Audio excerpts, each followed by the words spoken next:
Ini mau melakukan penyambungan ya, sambung kecambah ini di pohon ini. Ini pohon yang sudah besar tapi ditumbangkan. Nih, ditumbangkan.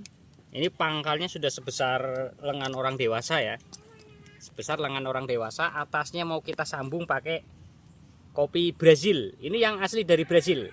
Jadi tujuannya yaitu untuk eksperimen. Nah, untuk menumbuhkan si ini nanti akan kita jadikan sebagai indukan ya, dijadikan sebagai indukan dan kita genjot pertumbuhannya dengan cara disambung ke pohon besar yang sudah tumbuh normal atau yang udah ada di lahan. Nah, kalau misalkan kita rawat, kita besarkan dengan kondisi biji utuh seperti ini sampai nanti sebesar ini kan mungkin lumayan lama. Nah, kita akan melakukan percobaan, siapa tahu ya, tapi memang selama ini sudah ada yang mencoba, berarti mungkin keberhasilan 100% ya keberhasilan. Jadi mempercepat pertumbuhan tujuannya, bukan untuk dijadikan sebagai pohon produksi. Jadi ini tujuannya untuk indukan yang digenjot pertumbuhannya dengan cara disambungkan ke pohon yang sudah ada di sini di lahan. Jadi pohon ini kan tadinya kebun kopi nih, lokasi ini tadinya kebun kopi. Ini sudah ditumbangkan semua, mau kita rubah jadi sistem pagar. Tapi sistem pagarnya kebetulan tidak pas yang ada di pohon ini. Ini ada di barisan, ada di tengah barisan sebenarnya. Nah, ini yang akan kita jadikan sebagai indukannya nanti. Kalau misalkan nanti ke depan bagus kan kita sudah punya indukan-indukan yang agak besar. Nah, nanti ini jadikan sebagai pohon entres saja nantinya. Ya, yang untuk dibuahkan ya yang di barisan. Kalau yang ini untuk pohon entres. Nah, cara sambungnya itu seperti apa? Mari kita langsung eksekusi saja. Ini pohon sudah sebesar kelingking ya, sebesar kelingking, berada di batang induk yang tadinya itu besar, udah dewasa, umurnya sudah di atas 10 tahun kalau yang ini. Pohon tua ya, pohon tua kita ambil tunas mudanya di bagian atas. Oke, kita sambung. Terlalu ke bawah. Nanti jangan dibilang cerewet banyak ngomong nggak ada kerja lagi ya. Kayak gini, kalau konten-konten tutorial ya kayak gini, harus ngoceh, harus menjelaskan sesuatu yang dilakukan ya sedetail mungkin biar yang nonton itu paham, nggak cuma diam saja menampilkan video nggak ada keterangan gitu.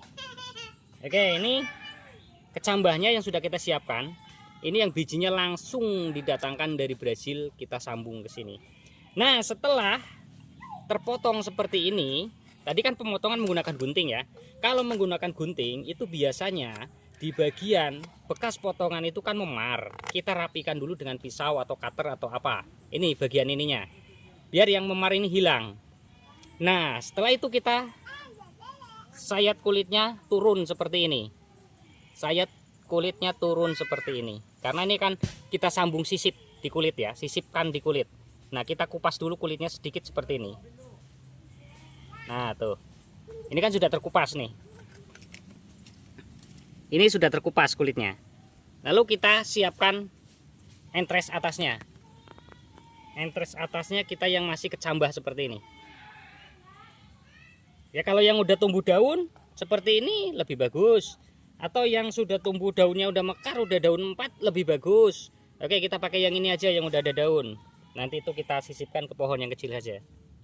Nah, selanjutnya ini kan udah kecambah yang sudah kita semai, sudah tumbuh, kita cabut seperti ini. Atau kalau misalkan kita yang digunakan itu bibit semai yang ini sudah daun 6, kita potongnya di atas daun ini. Jadi kita sisakan satu ruas, nanti ini tumbuh lagi. Nah, kalau ini saya ambil langsung dari semua keseluruhan batang, saya bawa ke sini, saya pindahkan. Tidak saya sisakan untuk ditunaskan. Disayat seperti biasa, sayatan miring seperti ini ya. Sayatan miring seperti ini. Tapi sayatan harus rata. Harus rata bagian ini. Yang menempel ke kambium harus rata. Lalu bagian ujung yang tipis banget kita potong sedikit. Lalu kita sisipkan. Ya, kita sisipkan langsung. Pelan-pelan karena bibit dengan kondisi kecil seperti ini sangat mudah sekali patah atau memar. Nah ketika patah atau memar ya nanti menghitam, gagal.